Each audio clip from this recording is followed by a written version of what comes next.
Welcome to Book Watch, the podcast where pages meet screens. I'm your host, Sarah-Daye. Each week, I'll be joined by amazing guests to dive deep into the world of adaptations, comparing beloved books with their cinematic counterparts. From faithful retellings to bold reimaginings, we'll break down what worked, what didn't, and what made each adaptation unforgettable.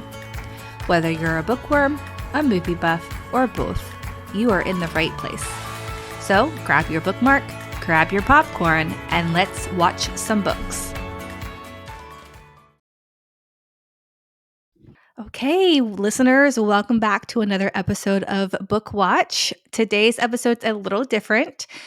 We are having an author interview. I'm so excited to welcome Brooklyn Quintana. Brooklyn, welcome to the podcast. Thank you so much for being here. Yeah, thank you so much for having me on. I'm so excited to sit down and talk with you.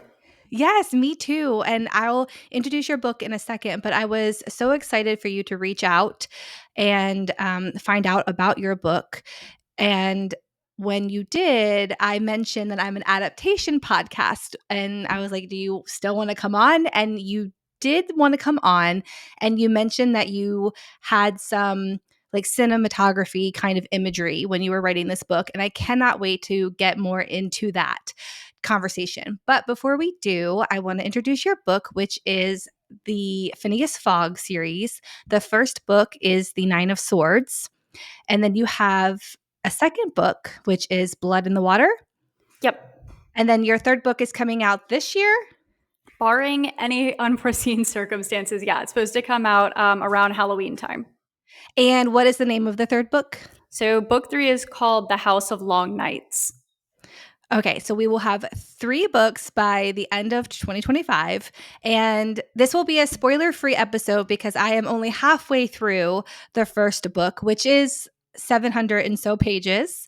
But it's very, very interesting. I'm having a really good time reading it. But Brooklyn, why don't you give us a little sneak peek into what this series is about? So it is, well, at least book 1 is a tropical medieval fantasy. So think Harry Potter meets Game of Thrones, but with a Jumanji type of setting.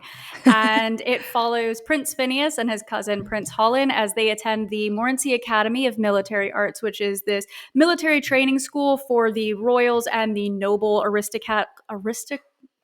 the noble class, we're going to say. I'm struggling with words. And it is on this tropical archipelago that has an enchanted jungle and is filled with monsters. It is a school that 100% makes Hogwarts look safe. And then book 2 is the continuation. So you follow Finn and Holland and their merry band of friends as they take on not only their second year of school, but the horrible kind of cataclysmic inducing ramifications of how book 1 ends. Yeah. And do you want to talk a little bit about kind of your target demographic? Because the book is they're 12-year-olds, at least in book 1, when they're entering their first year of school. But it was, for me, a little shocking how brutal the first couple chapters were and a couple things that happen. So what is your target demographic for this series? So it sounds insane to say, as an author who now has 2 books out working on book 3 and has established kind of this series for a few years now, that it flip-flops depending on what bookstore is carrying it and what podcast is talking about it, because it really does straddle the line between YA fantasy and classic fantasy. When I wrote it, it was definitely intended to be like a new adult classic fantasy, but everybody always wants to categorize it as YA because the characters are young. But it does buck kind of those YA fantasy trends and tropes by not having it doesn't have a romance. It's not breakneck pace. There's a lot of world building to be done. And then it obviously doesn't have that like anti-establishment rebellion vibe to it because Finn is a prince. He is the establishment. So he's not here to, tear the monarchy down. He's very much here to uphold it and all of the crazy things that go with it. So it very much straddles the line. It's just how you interpret, I think, the genre. But it definitely could be YA or new adult or just straight classic fantasy. Yeah. Yeah, and I've really been enjoying it. Again, I'm only about halfway through book 1, and I almost wish we got 2 copies so that my husband and I could read it together because he's a fantasy reader. I'm more of a romantasy reader, but I still have been enjoying this story. I mean, I also grew up on Harry Potter. I know you've said on other podcasts that Harry Potter, I think you said you're a Slytherin, right? Is that Oh, true? hardcore. I don't have my other bookshelf has all my Slytherin stuff. It's like super green. So yeah, Slytherin for life. I've been a And I don't Slytherin know since my if dad you can read the see books at behind 10. me, but my little Hufflepuff badger is Oh, very sitting on my nice. bookshelf. So, yes, I'm very much enjoying the story, and I'm very much excited to keep being a continued fan of yours. But let's put the book conversation on hold for a minute and talk about you and how you came into this path and how you decided you wanted to be a writer. So it actually really coincides kind of with what your podcast is about because I grew up always wanting to be an actress. So I was a theater kid. I really enjoyed being on stage and performing, whether it was piano or acting. So I was really into storytelling of like all different types, you know, performative music, writing, visual arts. I paint and I draw a lot. So I always really wanted to do something in the storytelling genre. And as I got older, my desire to be an actress kind of waned and I got really into directing. I've always been a big film Oh, person. I love movies. There's a lot of film inspiration and references throughout my books. So it was also what really drew me to your podcast because I was like, this is perfect. I could tell people about like how these things influenced a yeah. lot of my writing. And Ah. then I wanted to go to film school, and my parents were like, please don't like pick something slightly more realistic. So I came back and I was like, guys, a creative writing degree. That's clearly more useful. Yeah. So I got a writing degree and then I worked in law firms and financial firms. So I never used it and it was absolutely miserable. So I just decided like I should do what I love, follow my passion. That's what I'm good at. So might as well try to make a career out of it. And so here I am. Yeah, here you are. Um, Tell me more about your interest in directing, and is that still on the table down the line one day, or have you really found your calling in writing? So I think writing has very much always been my calling. It just, I took a meandering path to get here. I loved writing short stories as a kid and everything.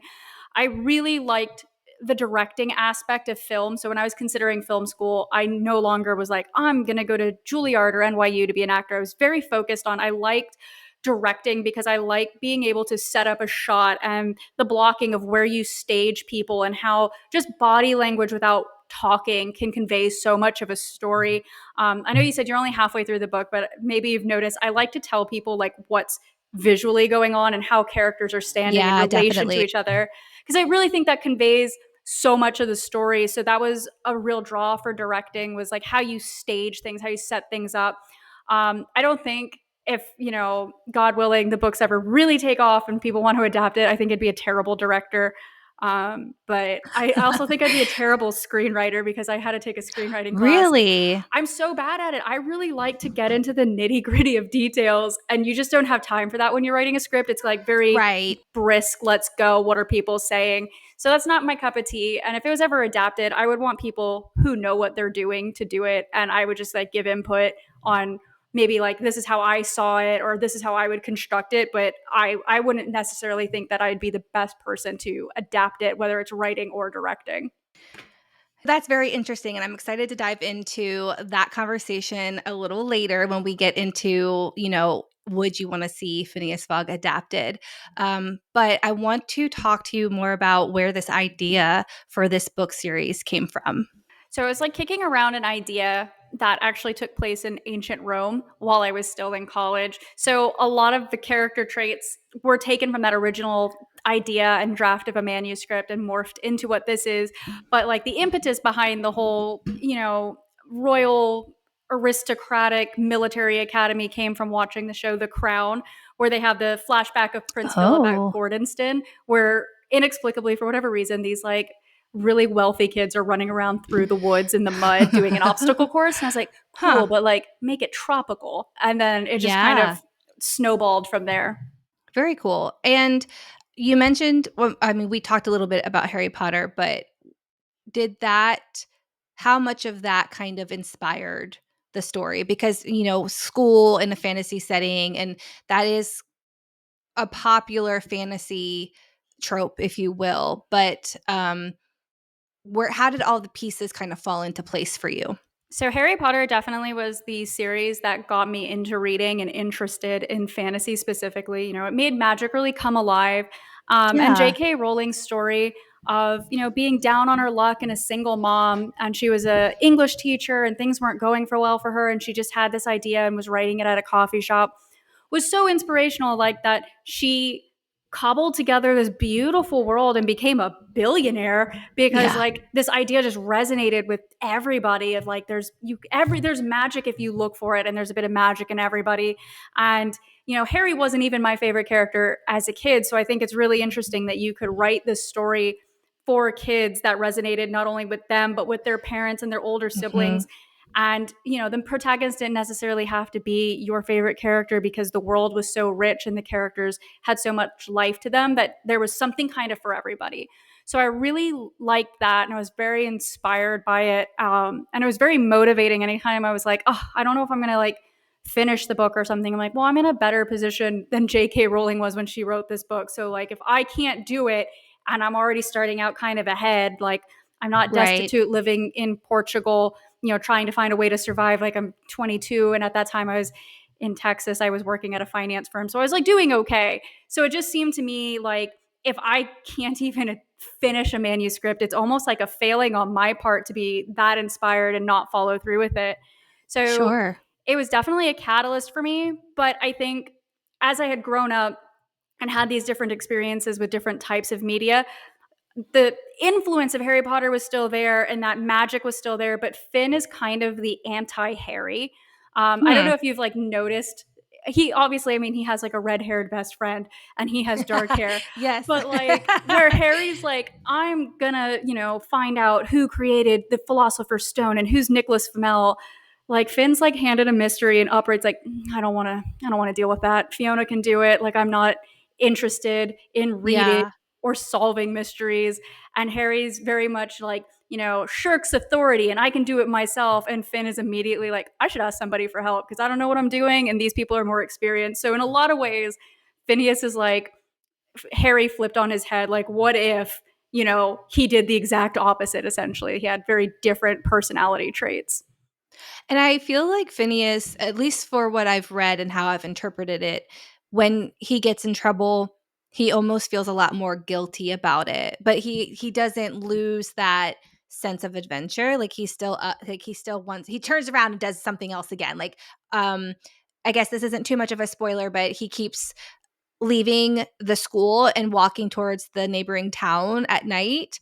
And he keeps getting in trouble. Well, not in trouble, but they keep saying, "Why are you leaving the school?" And before that, the whole that happened on the hunting trip and straying off the path. And when that happened, you feel this sense of guilt and that he's the prince and he's supposed to be a leader, and he's like, yeah, you're right, I'm sorry. But then he just turns around and does it again, and like again, you're 12 years old and that's what typical kids are going to do.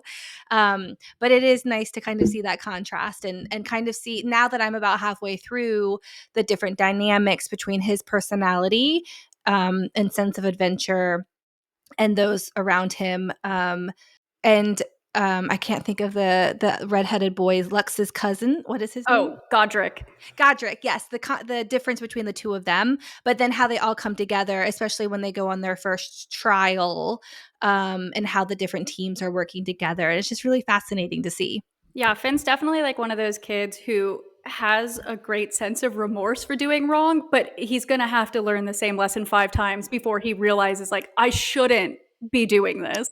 Yes, Like you said, he does have that internal sense of like, well, people will naturally look to me because of my title to lead them, and I shouldn't yes, lead them astray. So he has that sense of he doesn't want to lead people into danger, but if it's just him, he has absolutely no problem yeah, immediately going into danger. yeah, definitely. I'm excited to see if that comes into play in future books or not. Oh, trust me, Um, it does. So, did you face any challenges throughout this process through coming kind of fleshing out the story and the process of actually writing it and getting it published? So I faced a lot of challenges. I think like one of the biggest ones is remembering that Finn is the protagonist and I don't have the time to delve into the amount of detail I want per each like deuteragonist and like supporting cast cuz Holland and Godric and Lux and Mariah all have really cool personal lives going on independent of Finn, but Finn is the vehicle through which we are going through this journey. So you do have to kind of relate everything back to him. And that's not to say he's not interesting, he's plenty interesting. But it's so fun to explore the different characters. And I have to consciously reel myself back in and be like, no, no, it's Finn's story. Like, we gotta, stay with him. We can't have an entire book just about what, Holland's up to today. So Right. I think that was hard. And then I think one of the biggest barriers to entry into the industry, which led me down the path of self publishing, was the fact that, well, it's a twofold type of thing. One thing was that they want you to have like a big social media presence, and it's all about the platform that you're bringing to the publisher and not Uh, necessarily about the writing, which was kind of irritating. And then the second thing sure. was, I kind of touched on it before, that the book really straddles two different genres, YA and adult fantasy, like you said, kind of because of the gore and the content matter and what they're dealing with, but also their young characters. So it could really go either way, just depending on who's looking at it. And a YA fantasy that doesn't fit nicely into the established tropes is a really hard sell these days. Sure. And especially, like you said, you're a big romantasy reader. A lot of women now, I think it's really cool. A lot of women are getting into reading again and getting into fantasy, and book talks exploding, and it's like girl Right. dominated. So it's so cool to see all these people coming to fantasy. It's very frustrating that they're staying in romantasy. And so like those classic like Narnia, Harry Potter, even if you go so far as like Earthsea, Game of Thrones, those kinds of stories are pushed out, and it's kind of now people say romantasy, or it's like a fantasy without romance, and it's like, well, that's fantasy. Romantasy Right. is its own thing. We shouldn't conflate one as being the other. So I think that's just a smidge frustrating, but I'm slowly starting to find my audience and my niche and everything. And Yay. I definitely market it as like, this is not a spicy fairy dragon book. It is not any of those things. It is definitely more towards Game of Thrones Earthsea than it is towards like ACOTAR or Fourth Wing. Right. And but you do have a lot of magical creatures. Like, and I'm only again halfway through the first book and I've already heard or seen so many different interesting people and creatures and characters that I'm excited. I feel like you're planting a lot of seeds just in some dialogue that's been said between Phineas and these other characters. And I'm so excited to read book 2 and get book 3 when it comes out later this year and figure out where this story is going, because I know that you have lots of books coming out, and I'm like, what is going to be like the overall arc, and how are these people that I'm meeting in book 1 right now going to play a part in the future books, just because of like I said, things that Phineas is saying to these characters, and almost that like he owes favors to, kind of, or vice versa. And then even Buttons, I'm so excited to see. I mean, I hope Buttons has a big role to play in future books because I love bats. And I'm like, as soon as Buttons was introduced, I'm like, heck yes, Buttons is going to be my favorite character. So yeah, I just, it's really interesting to kind of see how these pieces are coming together. But with that said, do you kind of have a blueprint for your series? Are you kind of writing as you go? Definitely. I definitely know there's going to be 9 books. I know how it ends. Books 3 and 4 so far are the trickiest, I think, for me to write, because this very interesting kind of feeling as they're transitioning between what's going on from books 1 and 2 into what's going on in the greater scheme of the plot. So book 3 and 4 obviously have their own plots and are very impactful in their own ways, but it's that transitionary books where now the characters are older and more things are going on and you're into more of the world, that I think is both very fun to write, but also like very frustrating because I can't throw Mm. too much at people at once, but I have to keep things going. So it's that like a juggling act almost, trying to get those done. But don't worry, Buttons is staying around. He's very Yay. integral to the plot. Oh, I love that. I'm also a big fan of bats. I think they're adorable. They are so cute. I love their little noses and their ears. They're very cute. And Buttons is small and he's got like a little janky wing. Gimpy So wing. I think that he's just like a fun animal companion because it's like, He is. as Finn gets up older and, up in the years, he's this, big, strong guy and he's capable of so much. And then his like animal companion is this absolutely unintimidating tiny little bat with a little gimpy wing. And it's just like you don't see it coming. And I think as Yeah. you start reading more into book one, you'll see the other characters kind of develop a relationship with Buttons also. And Good. everybody's just like, yeah, it's the bat that Finn talks to. Of course, this is entirely normal. Don't question it. We're moving on. Yes. Weirder things are happening. Yes. Yeah. Yeah. I'm very excited and I can't wait to touch base with you when I finish. I'll send you a message. Oh, I look forward to it. Yeah. And then again, when I definitely want my husband to read it because I think that he's going to be a fan of this book as well. Um, so we've kind of talked about the characters in Phineas being one of the main character. It's his series. Now you mentioned Holland and how you struggle with going down not writing a whole novel on Holland. But talk to me about your key characters and kind of how you came up with them and how you balance that, especially knowing you want to write more about Holland. And would you ever have maybe a novella of somebody else's perspective? So, yeah, I'm going to touch on both because I have a lot to say about these things. So, definitely Finn he's set up as your very stereotypical fantasy boy protagonist, dark-haired, bright-eyed, ready to take on the world kind of kid. But I think what makes him kind of an interesting protagonist is that he is very sensitive. So things that happen and the trauma that he faces, he doesn't just shirk it off and keep going. Like he's very permanently affected by everything that happens to him, and every compounding problem really weighs down on him, and it very much like forms his character over the books, especially books 1 and 2. You see how all the kind of terrible things and like atrocities and gore and everything that he faces at such a formative age, like 12, 13, 14 years old, really starts to affect how his personality changes as he's hitting like Mm, 15, 16. hmm. And then Holland is very much kind of a foil to Finn in many ways. He's also a prince, but whereas Finn draws people to him with his like natural rambunctious charm, and he's like sweeter and more empathetic, even if he's a bit Hmm. brash sometimes. Holland is just like a very take charge, naturally very confident and very talented person. So whereas people are drawn to Finn because he's got a sunnier personality, people are drawn to Holland because he's very competent and he's good at what he does, and he's not just a prince. He's, worthy of people following him because he has shown that he's strong and resilient and very smart and strategizing.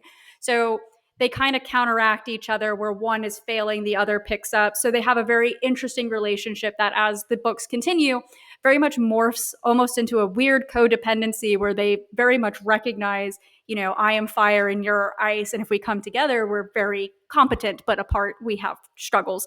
Um, and then I think the other really important character of their year is Godric. I think Godric is a foil to both of them because he's just a happy, sunny kid, and he's just along for the ride and is happy to have friends.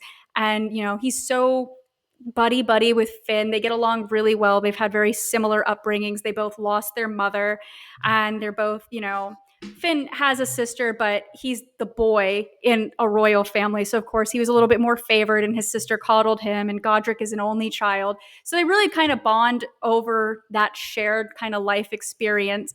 And Hmm. Finn likes the stars, and Godric likes the clouds. So, they tell each other they're kind of essentially their coping mechanisms of, different sky themed things that they like. And Godric and Holland also kind of contrast each other because Godric's also smart and he's capable. He may not be as capable as Holland, but he's more easygoing and easier to deal with. So people usually go to Finn or Godric before Holland because Holland's just a bit more abrasive about things and super, super competitive and here to like just wreck people. And Yeah. Godric's just like, as long as we don't die, like we're doing fine. And I think of the adult cast, Mariah is definitely my favorite. People have told How me can he that not he's be? like the Snape character, and I'm like, no, he's good looking, guys. That's the only difference, I Well, it guess. is very funny that you say that because I don't picture like Alan Rickman as Snape for Mariah, but I do picture that like very poised. I do picture long hair. I'm not great at following descriptions, so I apologize if that's not how you described him. But I do see him as, and I don't see him, of course, like Snape and Mariah are very different characters, completely end of the spectrum.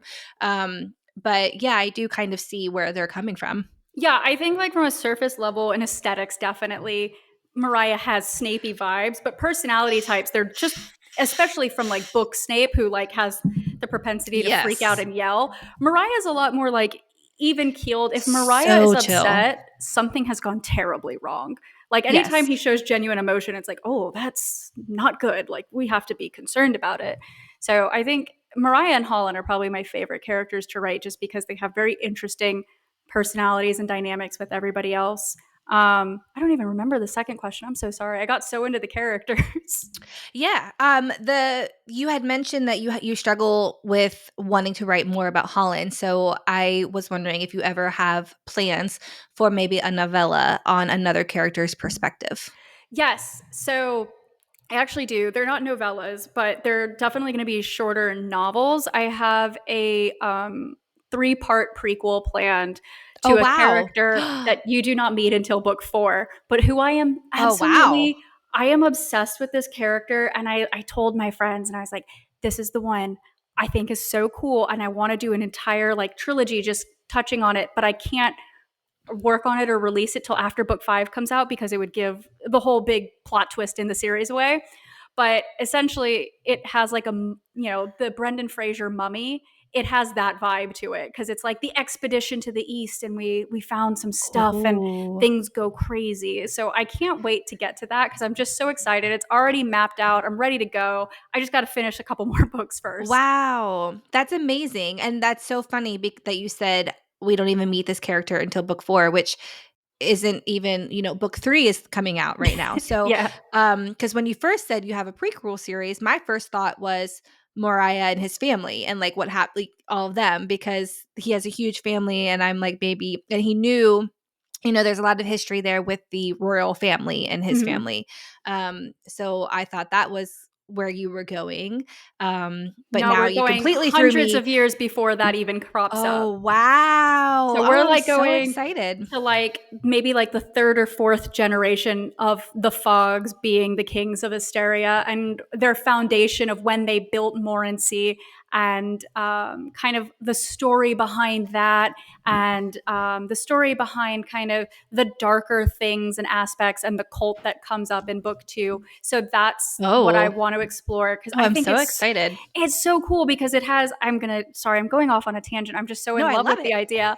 It's like I said, it's got like a Brendan Fraser mummy kind of deal going on. If you like mixed in some ancient Rome, but also like 1920s Prohibition era United States.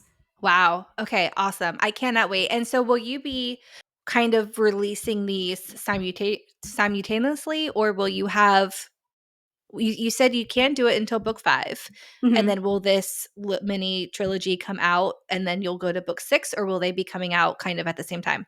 I think I know this is so far in the future. I'm sorry. I don't want to hold like future me to this exact plan, but Right. from me right now, if I was strategizing how I would do it, I would probably do book 6 and book 1 of the prequel simultaneously and then release prequel book 1 a few like 6 or 8 months before book 6 Okay. because the prequel story does flesh out and have a lot of bearing on things that happen in the second half of Phineas's series, and it's not necessarily like a compendium you have to read this prequel to understand it. It's just like, oh, that like 2-second reference that this character made in book 6 is an entire different book that happens, but you don't have to read both of them. But it would just be cool Okay. because you could pick it out and be like, oh, I get this reference. I get this Yeah, reference. I and know I'm who these totally people the are. type of person that will be, yeah, and that's why this podcast came to be, because I am the type of person that I need to know, I need to find all the Easter eggs. So if there's all these prequel series, I need to go read them,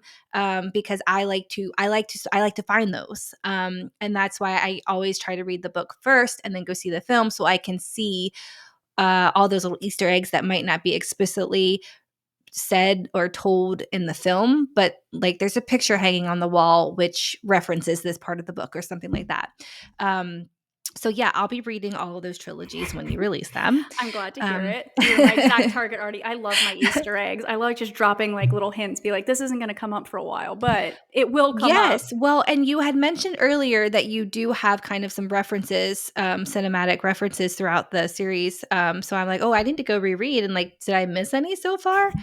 Um, I have another question that I want to ask before I forget, because we've been getting really excited. And for me, it's so hard not to be like, well, what happens? Like, I Yeah. want to know this, this, and this. Is it hard for you not to, as you're talking about things and talking about the future, especially, not to just blurt it out?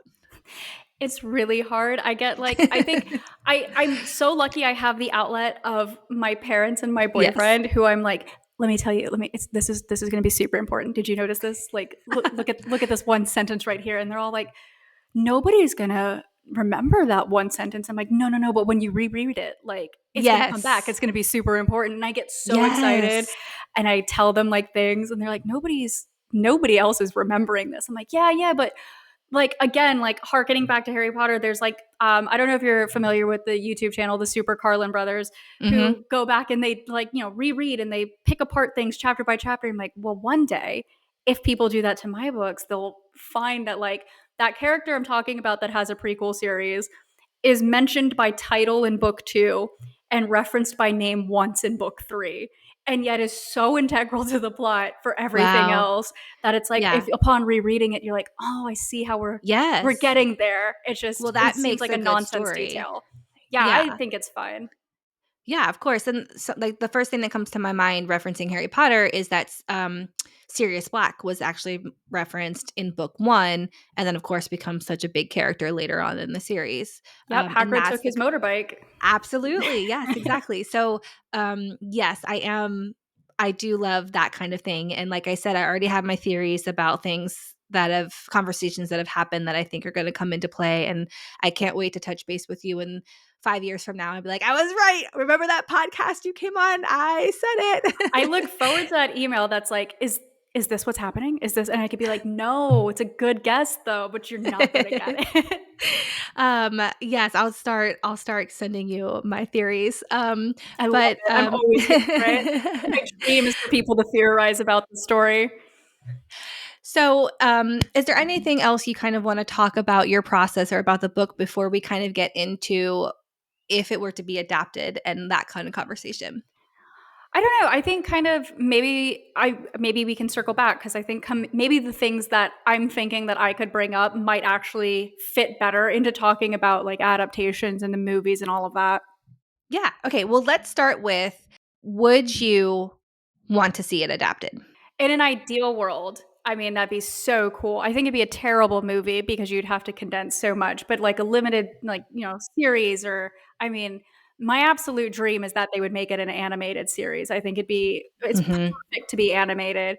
But yeah, terrible movie because there's no way you're getting 800 pages of all of those things happening into 2 hours, 3 hours, absolutely max. 100%. And I always am a fan of books turning into shows because you have way more hours to fit that stuff into it. And so I agree. I would choose a show. And animation in particular is such a good way. You can do some much more with animation. Like, yes, CGI has come so far, but you can still do so much more with animation than you can live action. Definitely. I mean, like I wanted to go. One of the many career thoughts I had was to be an animator. So I've always been very in love with animation and the process and art and everything. But that is not to say that if anybody wanted to Game of Thrones it and put it on HBO, that I would say no. I think it'd be so cool to see it brought to life. And I think the setting is visually interesting. Like Nights on a Tropical Island is kind of a weird juxtaposition. So I think it would at least intrigue people visually. Yeah, absolutely. Um, who so this next question might be a little tough because voice actors are a lot different than live action actors, but Have you thought about if this were to happen, who would you be as of now? Because 5-10 years from now, a 12-year-old now is going to be too old to play Phineas. But as of now, if you were to have your dream cast, are there any particular actors and actresses that come to mind for any of your key players? I think so. This is going to sound insane. I actually do have a folder on my phone of pictures of actors who I envision when I'm writing, but it would Yeah. involve like we need to invent like a time travel machine to cherry pick exactly who I would want so we can put them at the right age into the Yes. story. But I mean, like ideally, a young Asa Butterfield is the perfect Phineas. Like he's got black hair, he's concerningly pale, has freckles, super super blue eyes. Finn's eyes are gray, but you could get away with it. So I think he would be like a absolutely perfect Finn. A very like a 20 something, like 25-year-old Tom Hiddleston, like when he just did Loki Oh, for the first time, is the perfect Mariah. Deep voice, slick back, black hair, tall, weirdly 1000%. muscular, but gaunt at the same time. Yeah, opposed to saying Snape is Mariah, Loki as Mariah, I think is a much better comparison. Yeah, I If think like people you always like when I've done other podcasts or when I talk to readers, people always jump to the Snape comparison and I'm like, "Guys, he has a green motif with slicked back black hair, deep voice, muscular but thin." He's like, he is a young Loki. Like that's I the love that. visual I would jump to immediately. And then for his sister Dot, I think a young Charlize Theron is who I have picked when she had her Okay. hair like short and slicked back and it's blonde as well because she matches Tom Hiddleston in the cheekbone eye department, and Dot and Mariah are supposed to look very very similar, and she's also like tall and lean, so I think she fits. And then this is going to sound so stupid. A young No. Hugh Grant is who I had pictured in my brain as the character of Noel because he had that floppy, brown hair and the big blue eyes, and he just looks like happy. And Noel's just like a golden retriever guy, being Yeah. cute, running around, not interested in like, partaking in his siblings' apathy towards the world. So I think those are like the main ones. And then the girl who played Anne with an E, she's the perfect Lux because like in Anne with an E, everybody's like, she's such an ugly girl. And she's like, she's really Oh, not. She's just gangly with freckles and red hair. And that's what everybody always says about Lux. They're like, she's not pretty. And it's like, no, she's cute. She's a oh. strong-willed little ginger girl. It's adorable. So I think that girl would like, she's my prime Lux, like perfect. Yeah, I just pulled up a picture of her and I can totally see her as Lux. When I had been reading it, I kind of imagined Sadie Sink, who's Ah, in she'd be a Stranger good Things. Lux too. Yeah, she has the Yeah, personality for it too, like that fiery kind of, I can get it done. I don't need your help kind of mentality. absolutely. Yeah. And I did pull up a picture of Asa Butterfield and I totally recognized him, but I didn't recognize the name. Um, But yeah, I can see that. And then somebody that I had in my mind is Joe Locke. Now he's too old to play a 12-year-old, but I I could can see see it. him as being an older Finn. I mean, I assume each book is going to be about a year. So Hmm. we would get into those older years. And that's how I envision Phineas aging into a Joe Locke type look. See, and I could almost see if you change Joe Locke's hair to like an orange color, I think he would be a really good Godric because he has like Okay. more of that Yeah. like kind of goofy-ish, cutesy vibe about him. Yeah. And Yeah. Finn's a Yeah. lot more like, I will end you. And Godric's like, well, maybe we don't do that. So I feel like, yeah, Joe Locke, but I would switch him to being a red haired Joe Locke. And I think he'd be a great Godric. Yeah, that's awesome. That's a lot of fun. I That's one of my favorite things when it comes to adaptations is seeing who's going to play these characters and who's going to bring these characters to life because I mean that's big shoes to fill. No matter the adaptation, you're bringing these authors ideas of these characters to life. Yeah, definitely. I think And there's like never going to be 100% right casting because I think the great thing about books is everybody's going to interpret it just slightly differently. No matter yes. how many Mhm. times I'm like, this is what I see as Finn, people will immediately, like you said, Joe Locke and I said Asa Butterfield, and they have similarities, but yet they're still very different looking people. Yes. And neither of them you could say is objectively 100% right because it's how you're envisioning and interpreting the writing. And I think that's both one of the really fun things about adaptations, but also dangerous because you're going to upset somebody. Yeah, that's true. I don't think I've seen a casting announcement that hasn't had some sort of not controversy, but back and forth between fans. Oh, definitely. Especially in the last like 5 years, everybody now just loses their mind. And it's like, well, can we just Yeah. enjoy the thing, please? Exactly. I know. Like, just let's see how the acting is. Yeah. If they're Um, terrible, then they're just terrible and you can complain about it. then you can complain. Exactly. Now, something that I really like about your Instagram, as we're talking about visualizing these characters, is you draw your characters and you Hmm. post that on your Instagram. And that's been very helpful to me, especially when I first started to read. I was like, okay, who are these characters? And I can't wait to meet these characters. And then I think there's one image I saw on your Instagram, and they don't come until book two. And I was like, oh, I don't get to meet them for a whole book. Um, if I'm remembering correctly. But that's really neat that you do that, and you are the artist of these characters, and you get to share with us your vision of these characters. Do you want to talk a little bit about, because you've talked a lot about how you art in all kinds of forms has always been very a passion of yours, it seems. So how did you start these drawings, and what came first, the drawings or the story? So the story definitely came first. Like I said, I really wanted to be an animator for a while, and I even thought about switching my major over from creative writing to animation. I went to UCF, the University of Central Florida. It's a very big animation school. They actually feed a lot of people into Disney. So Disney kind of plucks the animation students a lot. So I really thought about that, but I don't like people telling me what to draw, which is probably not great for that career. So I stuck with creative writing, but I really like drawing the characters. I always did paper and pen, so I'm trying to adapt to digital art, which has been a slow process, Mhm. and it definitely has a learning curve. But the ultimate goal, I'm setting myself up for a life of like no sleep because I already said I'm writing a trilogy prequel. The ultimate goal is also to adapt everything into like an ongoing, many volumed graphic novel. So there's that. And I definitely, if I'm not the sole artist, want to be the main contributing artist to it. So Yeah, so it's just that's really amazing. when I can't find the will to write, I'm trying to draw. So at least I'm still being productive and honing that craft if I'm not turning out chapters. How would you break up the graphic novels? Would you have like 3 or 4 per book? I think it'd probably have to be I would try my hardest to condense like 5 chapters into one volume. But I Okay. think the nature of writing and the nature of graphic novel, visual storytelling, they go hand in hand, and at the same time, they kind of don't. So, whereas I think the story, or at least from my biased perspective, is very much well told in the way it needed to be for a written story, I think to have a visual interpretation of it, events may need to be just switched up a little bit or condensed here and there so that the flow of it isn't as start and stoppy.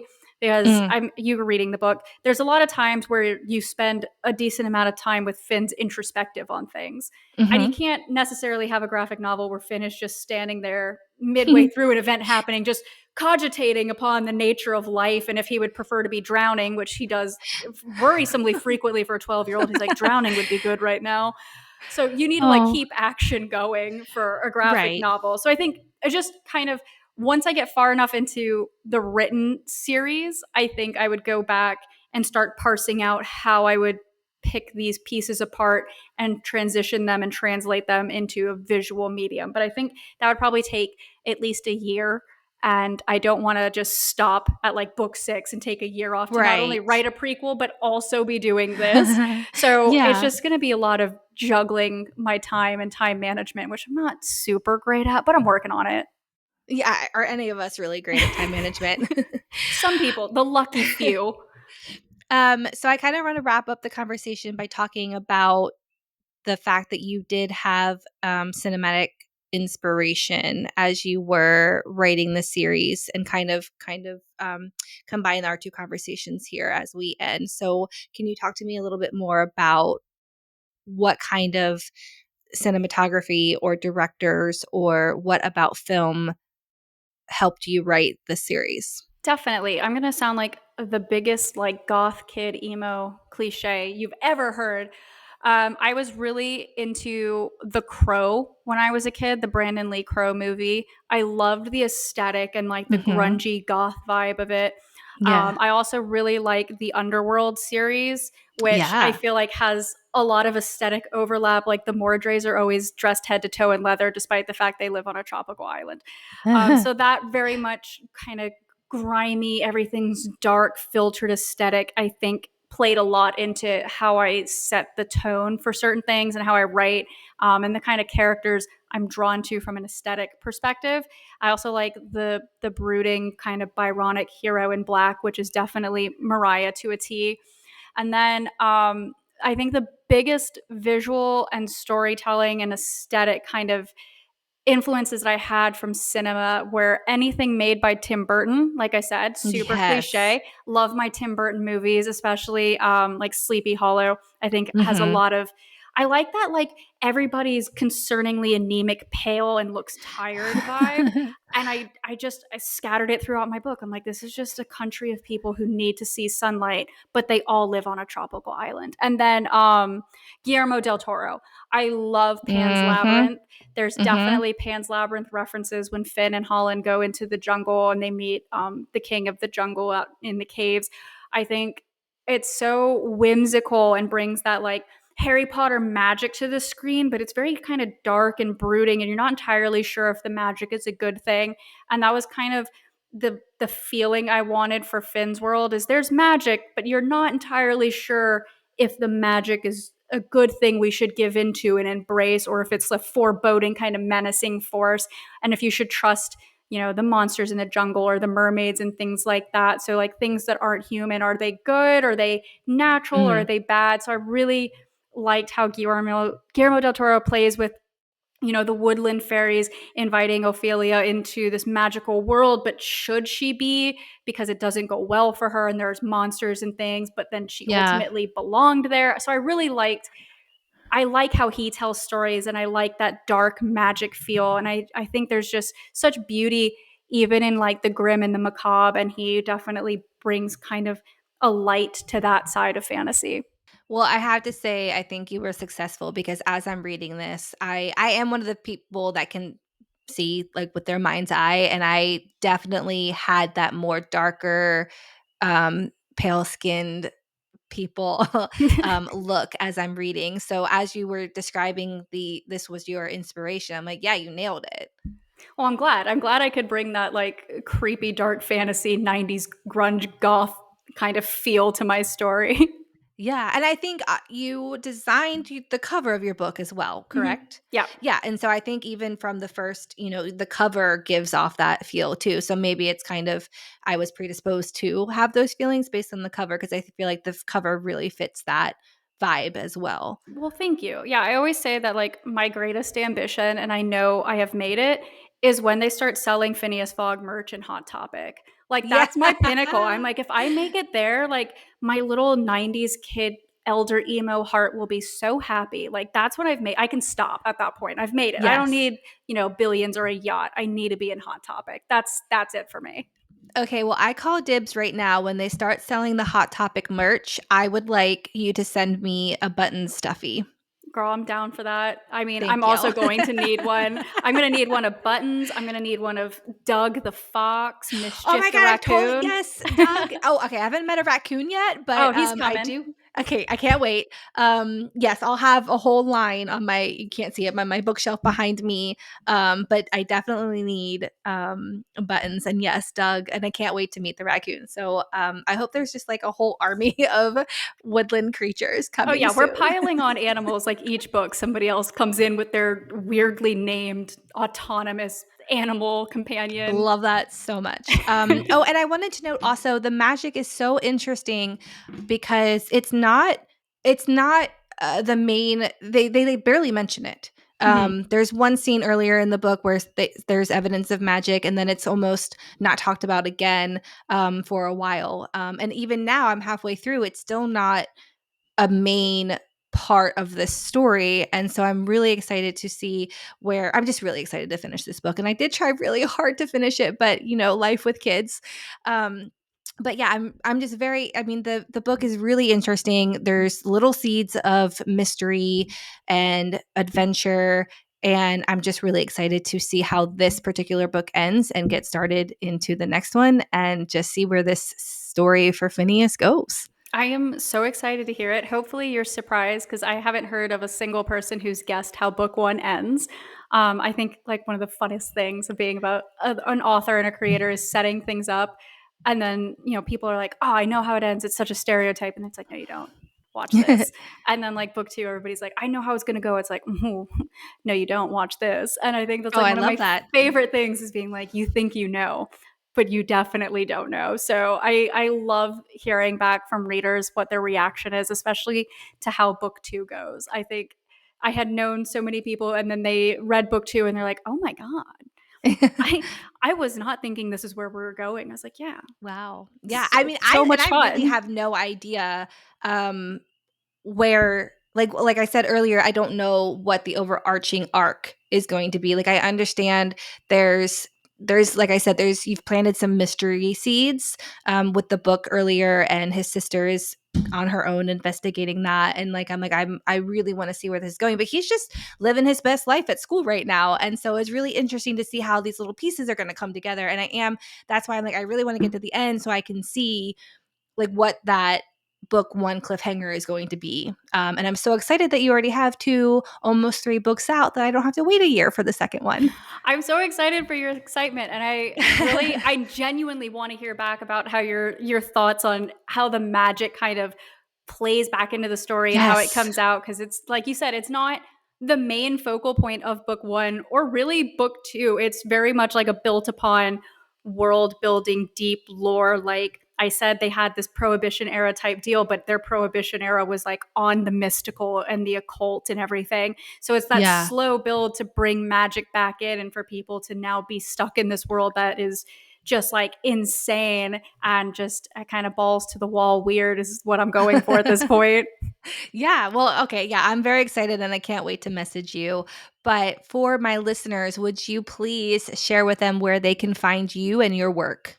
Definitely. So I am on Instagram at brooklyn.quintana. I am on TikTok at the Brooklyn Q, YouTube at Brooklyn Q.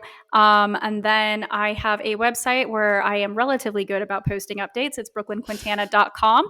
There is also fynneasfog.com, which really is just a link to where you could buy the books. And then the books are available on Barnes& Noble, online, Amazon Prime, and most online book retailers. Mhm. And I did get my copy from my local bookstore. So the local bookstores are also able to get it, I Oh, very would cool. That's assume. really cool to Yes. hear. Yes. Yeah. I was very excited to see that. So, yeah. Well, everybody go follow Brooklyn Quintana and please check out Fynneas Fog, The Nine of Swords. It is very fascinating. And I will see everybody next week. Thanks for joining us. That's a wrap for today's episode of Book Watch. I hope you enjoyed this journey into the world of page-to-screen adaptations. If you loved today's episode, don't forget to subscribe, review wherever you listen to podcasts, and share it with your fellow book and movie lovers. If you'd prefer to watch along, you can check the show out on YouTube. You can follow the show on Instagram at Bookwatch Podcast, and you can follow me, Sarah-Daye, on Instagram at captain.mcdee. That's MCDEE. You can also join the conversation in the Bookwatch Lounge on Facebook at www.facebook.com/groups/bookwatchlounge. If you would like to support the podcast, you can join the Patreon at www.patreon.com/bookwatchpodcast. Tiers start at only $4 a month, and I'd love to have you over there. If you have a favorite adaptation you'd like to cover with me, I'd love for you to apply to be on the show with the contact form on our website at www.bookwatchpodcast.com. Until next time, keep reading, keep watching, and I'll see you next week.